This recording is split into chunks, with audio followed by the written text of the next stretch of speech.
Well, good evening, everybody. I'm John O'Loughlin, and welcome to my channel. It's called McDuff Lives 2. It's all one word. And this is my backup channel as we are on a 1-week strike from YouTube. So we'll be back on our main channel next Wednesday, but between now and then, look for Eek Airways, courtesy of Neighborhood News Studio and Andy DeBala, who's double streaming us tonight. And tonight it's Friday, and we've been enjoying our series with Schiller and LaRouche folks. And tonight we're introducing Megan Dobrodt, or is it Dobrodt? I might have pronounced it a little bit wrong, but you'll help me with that, who is the president of Schiller Institute USA. So welcome, Megan, and how are you doing tonight? Thanks, John. I'm doing really well. Thank you. Great. And you're joining us from New Jersey, is that right? Correct. Yeah, just outside of New York City. Uh-huh. And so you work with the Schiller Institute in New York City. In fact, tell us a little bit about your association with Schiller, and then I'd also invite you to kind of introduce yourself, where you're from, and your education background, how you got to be where you are. All right. Well, why don't I start with that? So I have been working with the LaRouche movement for, kind of crazy to say this, but nearly 20 years. I came across Lyndon LaRouche when I was a freshman at college. I went to Indiana University, and this was immediately after the 9/11 attacks. And as you might imagine, for an 18-year-old, that's quite a shock to the system, let alone for the rest of the population. Lyndon LaRouche was the only one who was making sense. Not only was he saying we should not go to war, he was calling out who was behind this and why. And he was proposing an alternative system to shut down this imperial war Wall Street system. A big feature of that really gripped me at the time and still grips me to this day was his and his wife Helga's proposal for the World Land Bridge. And if people aren't familiar with this policy, you can find out more on the Schiller Institute website. But the idea is to interlink all major cities on the planet with a series of development corridors built around high-speed, mostly magnetic levitation rail. And along the corridors, you dedicate yourself to completely developing the interior of the continents, water projects, new cities, new electricity systems, agriculture. You could have some science cities like we built up during World War II. All this kind of beautiful flourishing of economic development to end, there you go, yeah, to end poverty forever. And LaRouche was the first person to ever suggest that idea to my mind. You mean poverty is not necessary? It won't always be with us. We could get rid of it for good. And so at that time, LaRouche was not only running for president, it would be his last run for president, but he was also recruiting a youth movement around him. And that's what I got involved in. And I think one of the most important things LaRouche did with that youth movement is to charge the young people who were coming around him with a responsibility to break from the mistakes of their parents' generation.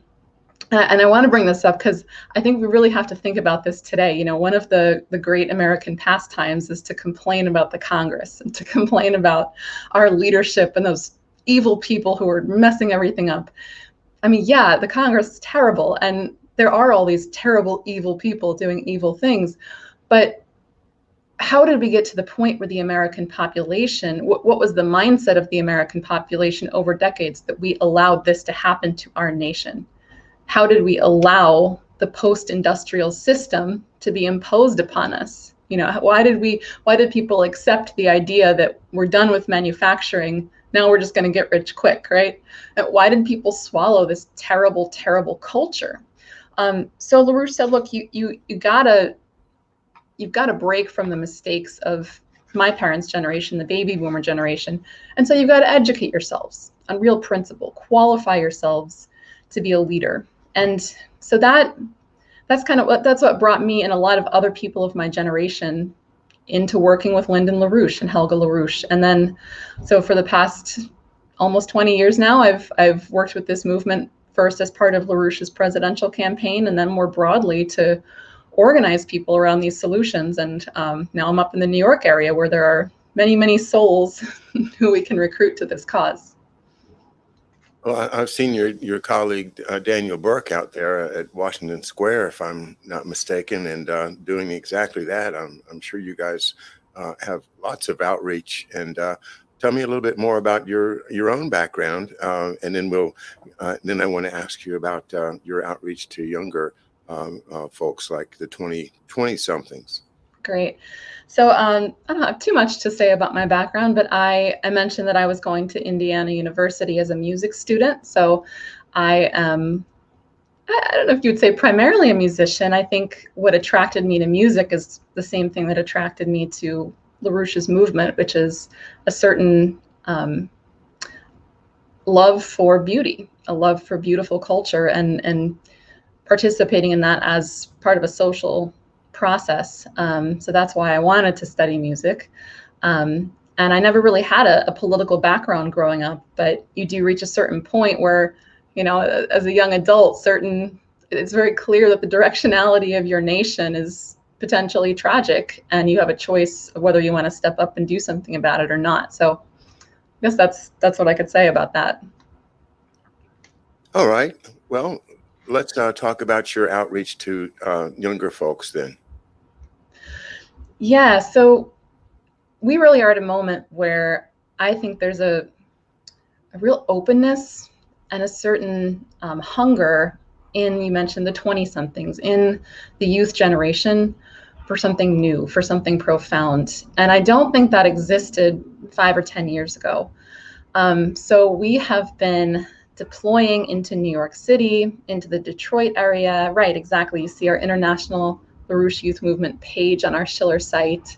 But we've also been reaching out to youth in many other countries. We have organizers in Mexico, Colombia, France, Germany, really all over, who are bringing in young people, challenging them on the degeneracy of their culture. We have a really fun sign out at our table that says, "More nuclear plants, less marijuana plants," challenging people to really think about, how do you know something, and what are the implications of that for politics, for economics today. And we're also doing a lot of work taking them through and educating them on LaRouche's discoveries in economics. We're working with them on geometry, some of Kepler's works in astronomy, Shakespeare, and really our fight is to create a social dynamic around something profound, with the idea of being able to deploy this new generation for LaRouche's policies. It occurs to me to ask the place of sovereignty and patriotism in your efforts. You mean talking about national sovereignty? Is that what you mean? Right. Yeah. I think one of the things that, for instance, Harley Schlanger and I often talk about is the importance of maintaining a sovereignty as individual nations, and then to have a community of sovereign nations that can work together to do projects like the World Land Bridge or the Belt and Road. But in political terms, we do have a kind of a pull towards globalism versus a pull towards nationalism. And I wonder if that tension surfaces in your work. I don't think so, really. And the reason is that I don't think I think the culture has become so degenerated that young people haven't really had access to the real history of the United States, nor do they really deplore it, at least not the people that we're encountering. And therefore, I think one of our big tasks really is to educate people on the real history of the United States. And I don't just mean the kind of sort of rah, rah, go America, I'm going to wrap myself in a flag sort of thing, but what was the historic mission of the United States? And our organization over the decades has done a lot of research, written many books and many articles about Hamilton, John Quincy Adams, and the entire idea of the American Revolution. So yeah, absolutely. I'm glad you brought it up. That's an extremely important thing, but I think that's something that young people are very open for, because it really is something that's not a baseball team kind of thing. Real patriotism really does have to do with looking at the best principles of your nation, reviving and embodying those. Yeah, I absolutely agree, and that would be the only kind of patriotism I think should be taught. I do despair about it because, well, at least in the media that I'm exposed to, there's a great deal of just trying to paint the founding fathers as these plantation-owning white racists, and I, if that's as far as the kids are taught, then we're in a lot of trouble. So that was the essence of my question. Uh, Now, speaking of the American Revolution, and by the way, I've read 16 or 17 chapters of um, H. Graham Lowry's book, how the Nation Was Won, and I'm putting me about 2/3 through the book when I stopped to work on my own book. But just to let you know, I think that is the key to re-educating folks that haven't really had the benefit of studying this principle of liberty as understood from the Puritans through people like Governor Alexander Spotswood of Virginia, and then from there up until, and George Washington himself is often characterized as this man on a horseback, perhaps kneeling down in the woods in prayer, but not having the depth of character that we know he had in terms of the importance to him of individual liberty, as well as freedom from the constraints of the British Empire. So the British Empire is the issue I think we always come around to, and that brings up our topic for tonight, which is Malthusianism, the horrific idea of Thomas Malthus, and how that has cast a long and deep shadow over America and the rest of the world. So tell us a little bit about your work on anti-Malthusianism, if that's a word. Yeah, and maybe, I don't know if you were planning to get to this later, but maybe I could take the opportunity to mention our conference. Oh yeah, let's go ahead and do that now. Because this is going to be taken up at the conference. So this weekend, starting tomorrow through through Sunday, the Schiller Institute is holding an online conference. Everyone is invited and encouraged to register, participate. One of the topics at that conference is going to be the necessity to form a worldwide anti-Malthusian resistance to crush not just the Great Reset and the Green New Deal, although that is a big part of it in current affairs, but the entire imperial policy. So maybe we can even come back to the conference in detail a little bit later, but I just want to mention that is going to be a topic of discussion this weekend, specifically the second panel, which is going to be tomorrow afternoon. I mean, the fight against Malthusianism in the LaRouche movement goes back many, many decades. In 1983, Lyndon LaRouche wrote a book, actually, which was called There Are No Limits to Growth. And he was impelled to write this because of the huge upsurgence of this, this idea that human beings are a scourge on the planet. There are limited resources. We're running out of them. The third world should not, therefore, develop. And you had this cultural tragedy taking place where people were being more and more deeply brainwashed to think that human beings were evil, unnatural. This is really an imperial policy. You had the Malthus Wikipedia article up there. A lot of the doctrine starts, exactly, there's LaRouche's book. A lot of the doctrine starts and is named for Thomas Malthus, who was nothing but a tool for the then British Empire, British imperial system. His tract that he wrote, in his tract, he argues for the idea that, well, we're going to run out of food. Population grows geometrically. Resources, food only grow arithmetically, so we're going to run out. So the most humane thing we could possibly do is take action ourselves to reduce the population. Now, was he proposing to reduce the population of the rich elites? No. He said, well, why don't we start with the poor? And so one of the most despicable things he said is that we should not encourage people to have good hygiene, good health, good practices. We should encourage people to live next to open sewage, drink dirty water. This would be a very humane way to start to winnow down and eliminate the poor, right? Now, that's nothing but a very poorly disguised imperial genocide policy. Nothing different than what the British had done in Ireland, India, and would have done to the United States if we had not fought for our freedom from that. But that's an old oligarchical outlook. It didn't start with the British Empire. It goes all the way back through the history of empires and all the way forward to today.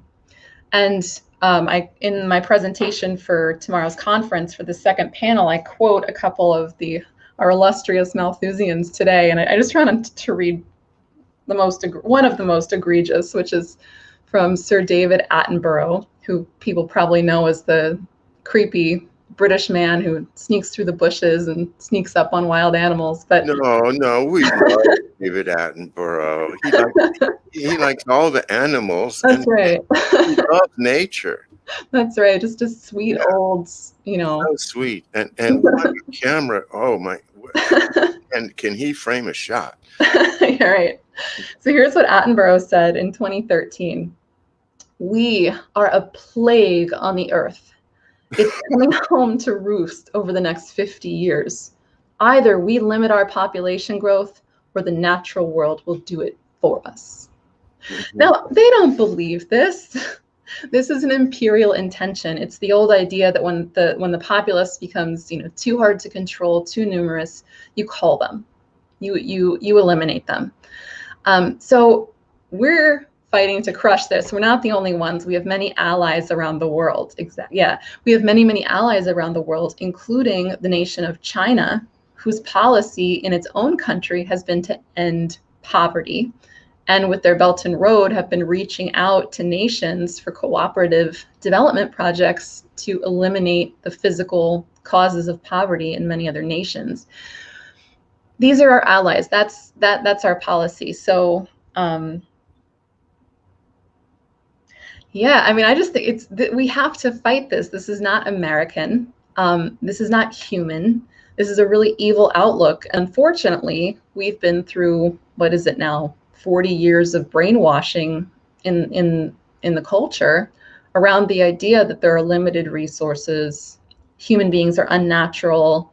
We destroy nature. We disrupt the balance of nature and this kind of thing. And therefore, we really shouldn't exist. And unfortunately, the population has adopted a belief system, which will then cause them to go along with policies which really will, eliminate the population through these kinds of economic austerity policies. Yeah, that sounds terrible.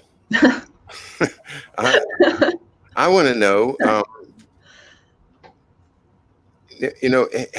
these people have got this incredible, insane idea that goes back, how far do you want to go? As you say, I mean, it predates Malthus. It just he became the poster boy for the idea of population reduction.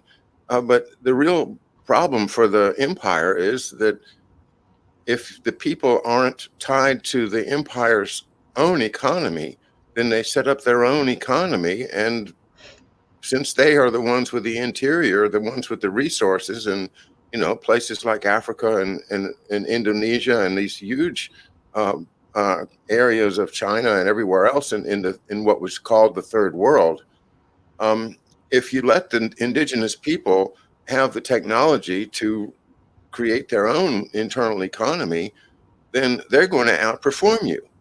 They're going to defeat you, and your imperial system is not going to survive. So right now, it seems like they're in the last stages of cleaning up anything that's the vestiges of independent sovereign nations, and that brings me back to that notion of sovereignty. But we have to fight it somehow.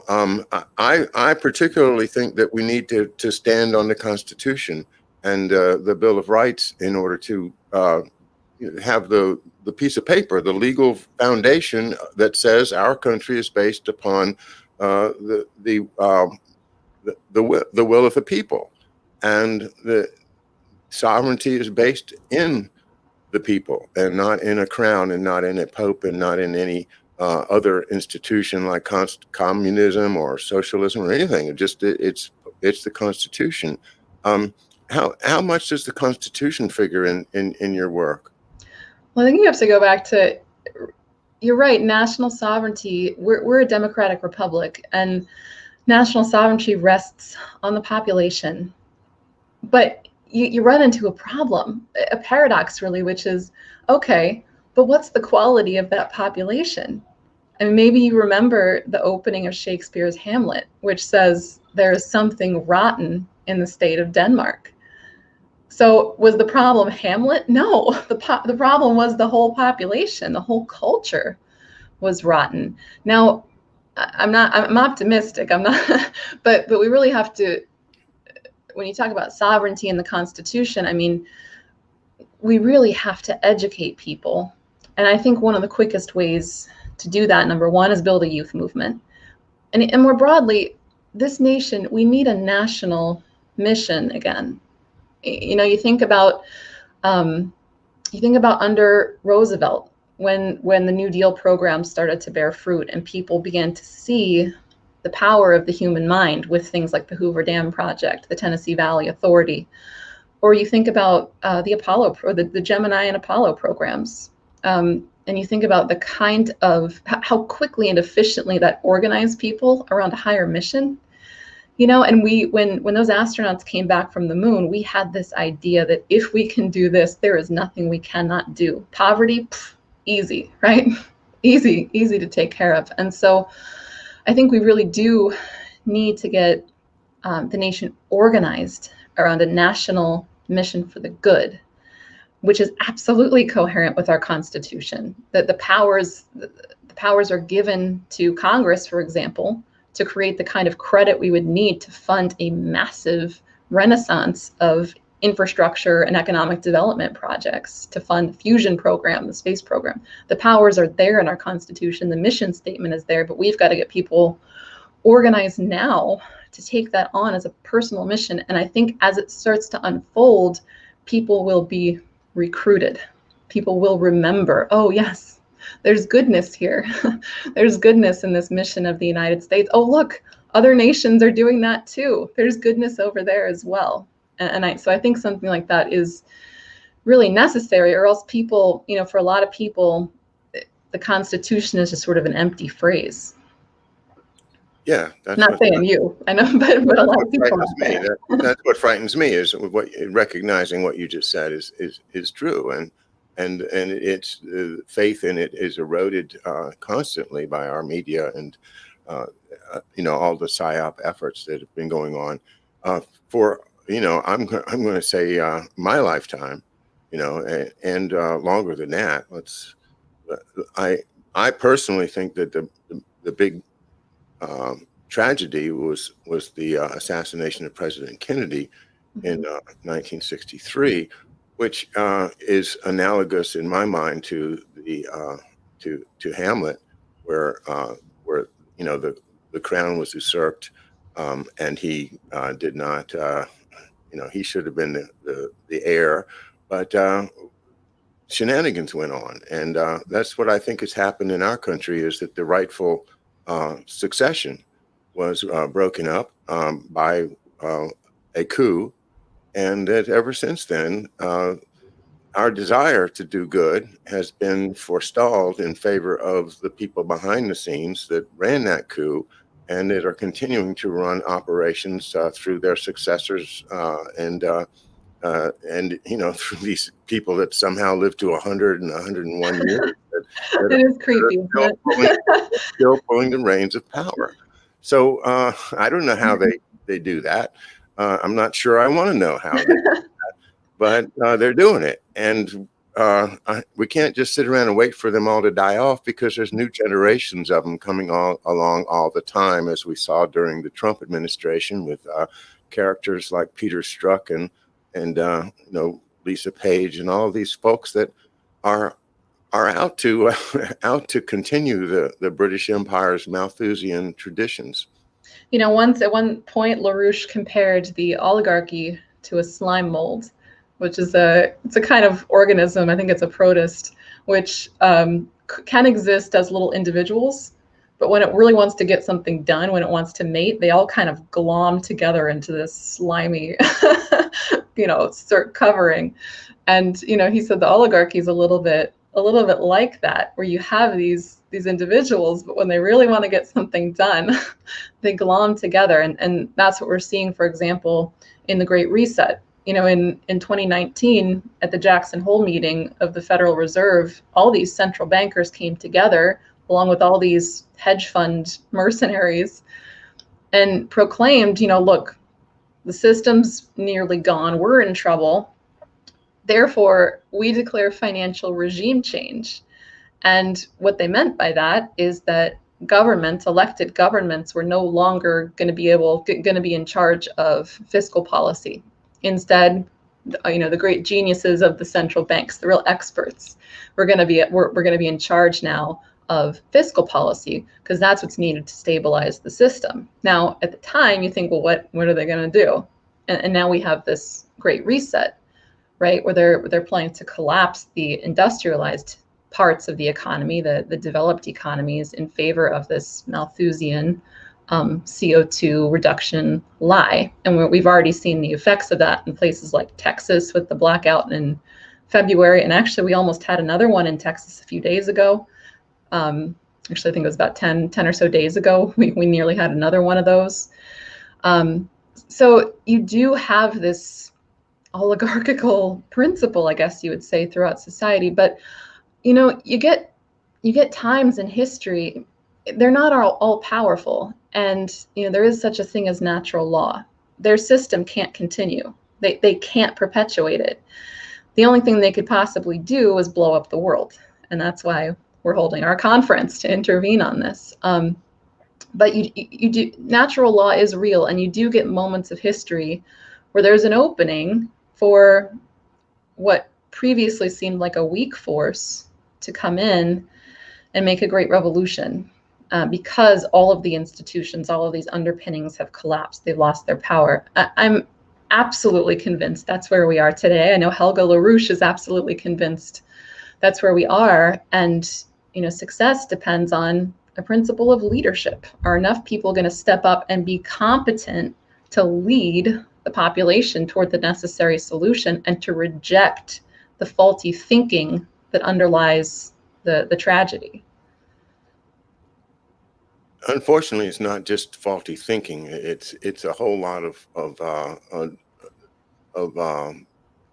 scoundrels. It's people that will cut your throat for a dime. That's the type of people that have gotten a hold of our economy, in my opinion. And these are the people that are willing to pursue genocidal policies without batting an eye. Look at Yemen. What's going on over in Yemen? Well, Yemen's not even in the news anymore, but the tragedy is still going on. The horrific starvation of children around the world continues to go on. Madeleine Albright and Hillary Clinton and their famous rejection of the idea that 500,000 Iraqi children deserve to live. That they thought it was a good idea to do that invasion, even though it was built on lies. As everybody knows, it was built on lies. They lie all the time. They don't have any sense of moral responsibility to us because they've already made a commitment that they're going to be part of this big Malthusian machine that continues to rumble, continues to roll, and to people that have been in the Congress for so long that are certainly part of it, like Chuck Schumer and Nancy Pelosi, Mitch McConnell. I could go on and on. As a matter of fact, if I were asked to name even one person on Capitol Hill that I felt I could trust. I don't think I could do it. So, and that's, maybe they started out being trustworthy people, but by the time you get to a certain level, if you don't go along, then bad things can happen to you. The See, CIA you're is right. You're right, but organized. I think what you're reflecting is this trauma of what was done to the nation with the assassination of John F. Kennedy, Mhm. the cover up, the fact that it was blatantly covered up. And so what's the nation supposed to think? Oh, well, you can come out in broad daylight and assassinate our president and then blatantly lie about it and nothing is going to be done. And to further enhance the effect of that tragedy, or further get people to just accept that, what was flooded in were drugs, the counterculture, the rock, sex, drugs counterculture, right? Look what happened to the campuses. People were sent off to be butchered in the war. So there was a certain intentional trauma that was imposed on this nation. And it does, I think, has led to the idea that if you stick your neck out, look at what's going to happen to you. And it happened to LaRouche. They put him in jail, right? As a 70-something-year-old man, they put him in prison. It was supposed to be for the rest of his life, right? But look at what happened. LaRouche didn't stay in prison, right? He got out. He, built a growing and burgeoning bigger movement than he had before he went into prison, and recruited a new generation of young people. Now, that's not guaranteed to happen. You're not guaranteed to get out of prison if they throw you in. But I think the point is, you have to fight as if you can win, because you can. We can. Natural law is on our side. I think that's important to remember. And the other thing is, you talk about these financial criminals. They're bankrupt. They don't have any power. They're bankrupt. Their system's gone. We can bring back Glass-Steagall. We can completely wipe them out and reclaim the banking system as under the Constitution and the Hamiltonian tradition, and actually, put money back in its place, which is as a tool to serve the needs of the population and not as something to be used to loot and steal and destroy. We can take care of them. They're not that powerful. Interesting idea. I wish I could agree with you. I have to tell you, I from my point of view, they are that powerful. I haven't seen anybody be able to break through that power yet. We're all trying, but I feel like we're if we're advancing kind of slowly, maybe advancing slowly on a broad front. But we've got to just keep on moving. I'm not saying I'm discouraged about it. I'm just saying I don't see anybody in the Congress that is willing to go up to stand up and say, hey, you know what, we really need to put Glass-Steagall back in there so we can get the crooks out of our banking system. I think the crooks have got the Congress in their pocket, frankly. Well, that may be true now. That's one reason my friend Diane is running to defeat Chuck Schumer. Yes, and I wish her the best. And Godspeed, Diane, Sarah, and really, that's what. There's a young woman named Kimberly Classic. I don't know if you've run into her yet, with a K. She's a Republican. She's running in a highly Democratic district in Baltimore, but I think going against the tide. In order to preserve the fact that, hey, we're not everybody is in on this narrative that they're trying to sell us. Right. And I think the other thing, John, is we really have to fight with people over this question of Russia and China, because just like we were talking about all the Malthusian propaganda, the propaganda against Russia and China is so intense that people, when President Trump met with Putin, people who said, this is fantastic, this is amazing, I want Putin to be my president, right?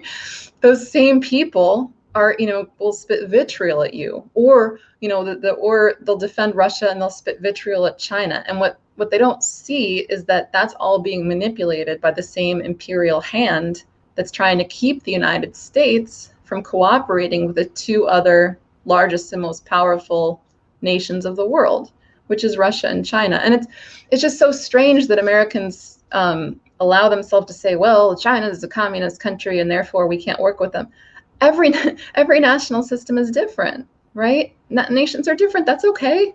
But we can find things which are in our common interest as human. And I also think, a lot of people who kind of come out knee-jerk with knee-jerk reactions against China in particular right now, but also Russia, really know nothing about Chinese history, real Chinese history, and they know nothing about the actual underpinnings of the policy today. Like a lot of people, many people don't know that since the 1980s, China lifted 800 million people out of poverty.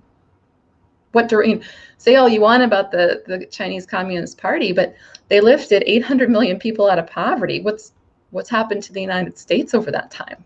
Right? So maybe we should be a little bit more careful about throwing some stones there. So I bring this up because I think we also really have to fight with the American people on this question, because in terms of defeating this empire, Russia and China are our biggest allies. And you already see what China is doing with their Belt and Road Initiative policy, which is, it's funny, the media and the elites for the first, 4 or 5 years, they tried to ignore the Belt and Road and pretend it didn't exist. And then because, I think it's almost nearly almost every nation in the world is involved in it right now, they said, we can't cover this up anymore, so we should slander it. And at the recent G7 meeting, the great G7 came out and said, well, we're going to counter the Belt and Road with our own democratic, whatever, by which they meant a green policy. So anyway, I think that's another important feature of this, why can we win? Not only do you have the complete collapse of the evil system that's taken over in the West, but you also have the actions of nations like Russia and China, which, are they perfect? No. But the point is that they're moving down a pathway toward a paradigm which would be in the common interests of all humanity. I think one of the, I'm delighted and happy for China to have achieved these amazing successes and milestones. And I wish that there was some way that the people that continue to stir up, the anti-PRC rhetoric would just calm down and give them an honest assessment of China. But that's not in their interest. These folks are intimately involved in the military-industrial complex. And since they have control of the media, they're going to keep pumping that nonsense out and keep the people ignorant and afraid and terrorized of hordes of Chinese coming over on the evergreen container ships popping out of the containers one day and taking over all the ports. It's a vision that has been pumped at us for a long time, and it's going to be hard. It's hard to break through that, especially when we have so little opportunities to communicate with people. That's what I think is one of the great assets of your organization, the Schiller Institute, is that you have lots of abilities to reach out, great ways to communicate, and you've got some excellent communicators on your team there. I want to support your work. I certainly will participate tomorrow morning in panel 1 of your conference, and I'll do what I can to participate in the rest of it. I do encourage everyone to check that out tomorrow morning at theschillerinstitute.com. Back to how do we get there? How do you look? Okay, let's start from here. They're bankrupt. Okay, we know they're bankrupt. The American people don't know they're bankrupt. The population of the world doesn't know they're bankrupt. It's like the emperor has no clothes, right? The emperor, the old story of the emperor's new clothes, and he has everyone convinced that he's wearing this beautiful suit of clothes, but in fact he's naked, and but nobody is allowed to say that until the story comes to a close. Well, how does this story come to a close? The bankruptcy at some point is going to start crumbling financial institutions, The people that see that coming are going to grab their money and run first, and the rest of us stand to be holding an empty bag in terms of our pensions and other things that we rely on the banking and commercial banks to provide to us. So, how, unless we can defeat the current Congress, the people, the swamp, unless we can drain the swamp, what can we do? Well, I think it's going to happen long before that election. You were saying that people don't see it. Maybe your typical American doesn't see it, although if he or she thought about it for a second, they absolutely would. And we actually find that in our outreach and our organizing, where you say, hey, nothing was done after 2008. They're still completely bankrupt. And people say, oh, yeah, I know. Okay. But also the rest of the world sees it too. There is this process which is beginning to move now. It's been underway for some years, but because of certain sanction policies, but also the obvious bankruptcy of the Western financial system, you do have now this process of de-dollarization of major nations like Russia, even China, moving out of the dollar. So it is really apparent now that we're not waiting for the Congress. That's just sort of what I'm bringing up. You can't wait on the Congress and sort of ask them, please, sir, will you do the right thing? Okay. What do we do then? So, you have to organize the American population around this. We need to get a gigantic movement around Glass-Steagall, shutting down this financial criminal Wall Street side of the system. And on Sunday, the morning panel, which is at 9 a.m. on Sunday, 9 a.m. Eastern, is going to be on the coming hyperinflation and de-dollarization on exactly this. So I would encourage all your listeners and watchers to come and learn more there. But no, you've got to move the American people. And like I said, we're not doing it alone. There is a new world system coming into being. So it's not like we're all just gonna collapse. We should bring back Glass-Steagall, Franklin Roosevelt's policy, and we should put Wall Street where it belongs. And people have to demand it. Yeah. Okay. Well, I understand, and I'm behind you, and I'll do what I can to support what you're saying. Gosh, it's a doggone mess, though. I feel one of the images that always comes up to my mind is Gulliver's Travels, and Gulliver's laying on the beach there, and he's this great big giant guy, like America. We're huge, and all these little guys have got these little ropes that are putting down his hand, his arms, his legs, his chest, and they were all building these little ropes over him all the time. Yeah. Never going to get out of this prison that's being made by these little bitty people that he could just reach his arm out and just all the way. So, yeah, that's a great example. And it's not just America, the nation. It's more like the American citizen. The American citizen has allowed him or herself to be made small by these Lilliputians. Right. And the fact is, there are a whole lot more of us than there are of them. Yeah. And another thing is, and I know you don't have this problem at all, but a lot of Americans have become completely disconnected from history. They live very much within the bookends of their birth and death and think that nothing outside of that really is important or impacts them.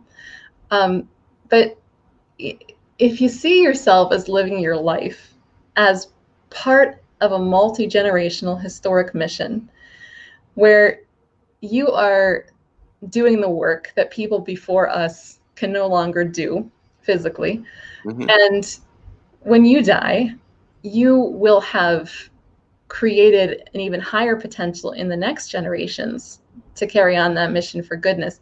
If you live your life like that, and then you do the work to give substance to that, you study, you brought up Alexander Spotswood and this early American conspiracy to create a republic, and you find the deep history of that going all the way back to the Renaissance and the influence of Plato. And anyway, you really fill out the substance of that. Well, that's a much more enjoyable way to live your life. And I think we really do have to have the passion to recruit as many of our fellow citizens as possible to that.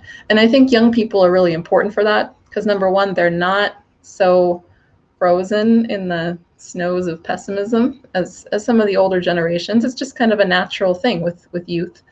They're not so fixed, and also a young generation which is acting boldly for something true can inspire the older generations to kind of shuffle off some of that snow and get moving. So I think that's an important part of it. Yes, and I'm also I think that music, as you and I both have been great lovers of music through our lives. Good music, real music, Right. and that's to me the destruction of our taste for real music has been intentional, and the destruction of our appreciation of good language. A nicely turned phrase, a really extremely nicely written sentence in a book, appreciating things that are subtle and pay off, in a real, almost spiritual way when you appreciate what that artist has done, and you go, oh wow, and there's this connection that's in some place that's not within the three dimensions of our physical universe that you feel. That to me is also part of LaRouche's great message, is to be fully human and to express yourself, and join with others to express yourselves, to feel that magical feeling of wow, that there is more than what it meets the eye. Absolutely. When LaRouche formed his youth movement, when I was joining, the first thing he said is, "You guys have to sing in a chorus."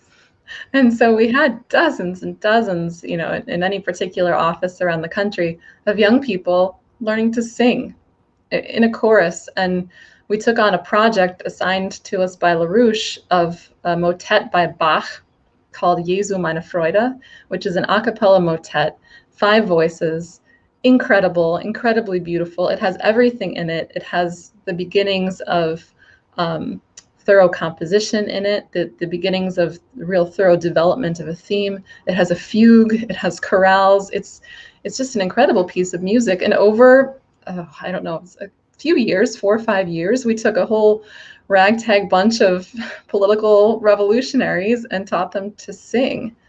And at the time, I wasn't 100% sure of why LaRouche was so insistent, but it's exactly what you just expressed. Not only did it civilize us, but you also have to, not have to, but your life is so much poorer if you don't participate with other people in creating something, but discovering and then creating something beautiful together.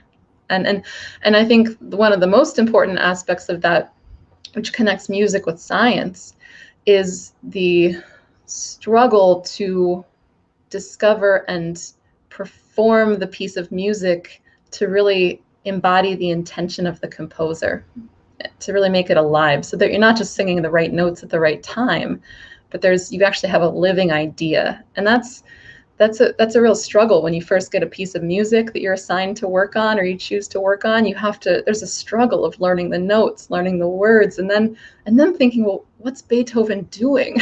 Why does it happen like this? And you have to sort of internalize that and make it your own. And that's the same process that a scientist goes through in the process of discovering. It's just you're not trying to figure out what Bach was thinking. You're trying to figure out what was God thinking. Why are the planets moving like they are? What's this?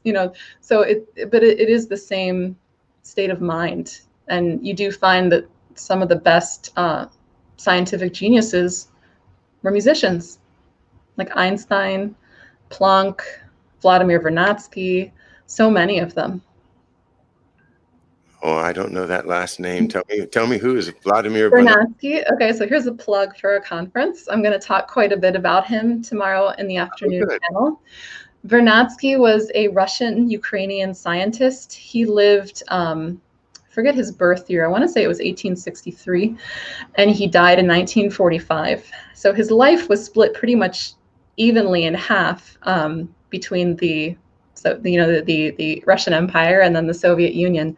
But he was an incredible genius who studied the process of the transformation of the Earth's chemistry, or the geology of the Earth, by the action of life. So over the course of geological time, what effect have living processes had on changing nature? I'll give you a little preview. So one example I give in the presentation for tomorrow afternoon is a great crisis that occurred a little more than 2 billion years ago. So this was really, really early in the history of Earth. About 2 billion years ago, all life on Earth was single cells. There was no multicellular life. It was in the oceans. Photosynthesis had only recently come along. And about 2.5 billion years ago, these little bacteria started photosynthesizing like crazy and pumping out just enormous amounts of oxygen, which was toxic. They poisoned the planet, and it killed off, the estimates are, it killed off 99% of all living things on the planet. So this is a mass extinction. But the organisms that survived into the next era were those organisms that could metabolize oxygen. And so with the ability to metabolize oxygen, suddenly life was able to access much higher free energy, much higher energy metabolisms. This is what allowed us to develop multicellular life, right? That's why we're here, because of this great environmental catastrophe that led to this great extinction.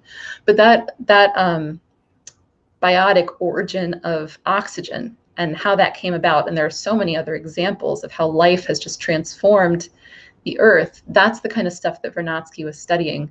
And he had a really important insight into evolution. He said, look, evolution is not some chaotic, random process. I can't go along with that.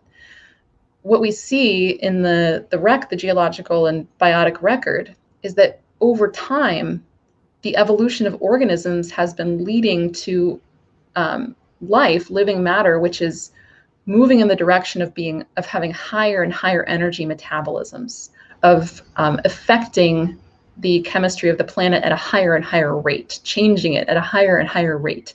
This is an anti-entropic process, and it was aimed toward creating a biological thing which could support cognition.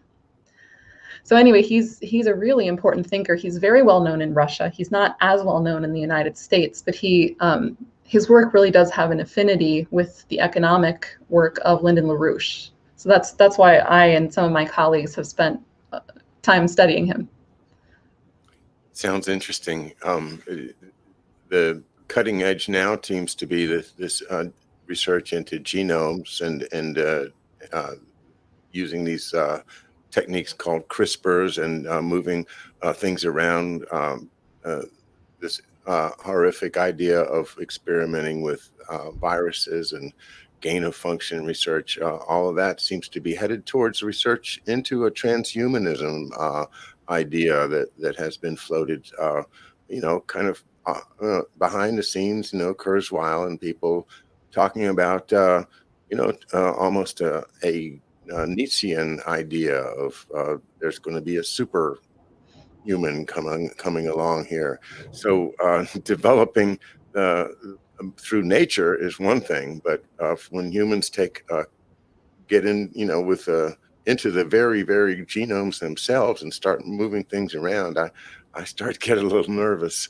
That's more of a cultural question, isn't it? It's kind of like a dual use technology, you could say like nuclear power is terrible because we could use it to blow each other up. Well, yeah, it's true. But we could also use it to eliminate our energy. Excuse me. That's okay.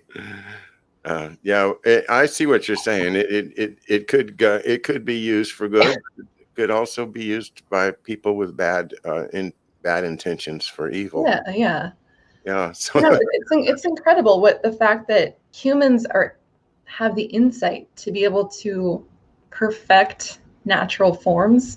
Like look at our agricultural products like wheat and corn. And I mean, you look at the ancient forms of these things or fruits, you wouldn't want to, and you couldn't eat them. They were, these tiny little hard things. But we've perfected these things through, through selective breeding early on, but now we can do it much more efficiently. And it really does come down to the culture.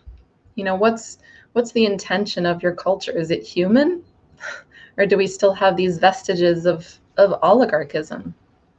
But and that's where I have my biggest problem, because look at the food supply as modified through Henry Kissinger's food policy over the past 50 years, where we have all of these GMOs with that are definitely not the best food for our people. We should be growing good food, not commercially viable things that can. I mean, I'm very unhappy with our food supply right now, and it's not because we can't do better. We can do much better, but Right. the forces behind the scenes are the Yeah. same forces that we need to fight against, both politically and in terms of securing healthy food for the next generation. Yeah, sure.